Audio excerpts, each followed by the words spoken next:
Join me on a journey to the center of the Earth. Okay, fine. We're not even gonna leave campus.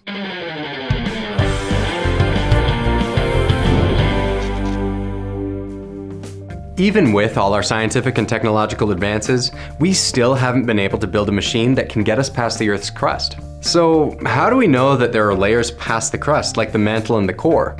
Well, one key way that we know what's inside our planet is seismic activity, or earthquakes. We find that earthquakes send out waves in all directions and can be detected from all around the Earth. But based on the location of the earthquake, there are certain areas that the waves don't reach. These areas are called shadow zones.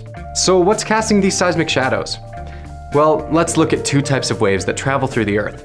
S waves, which are shear waves, and P waves, which are compression waves. Both S waves and P waves have no trouble traveling through solid layers, so they fan out through these regions.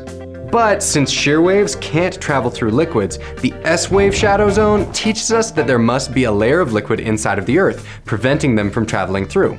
That's the molten iron layer that makes up the outer core. We determined the diameter of the outer core by measuring its shadow and doing some fancy math. The P waves, on the other hand, can travel through liquids. But liquids are less dense than solids, so the waves slow down and refract, bending inward. It's a bit like how a lens can bend light and focus it into a single spot. And here's another cool thing we've discovered. Some of those P waves hit the opposite side of the Earth sooner than others. Since we know that waves travel faster through solids than liquids, scientists have determined that some P waves must hit something solid, the Earth's inner solid iron core, and pick up enough speed to beat the other P waves to the other side of the Earth. While there's still plenty to be discovered about the Earth's interior, measuring how seismic waves travel through the Earth has shown us that the Earth is a layered planet with a very thin crust, a thick mantle, and a core that's liquid on the outside and solid in the center.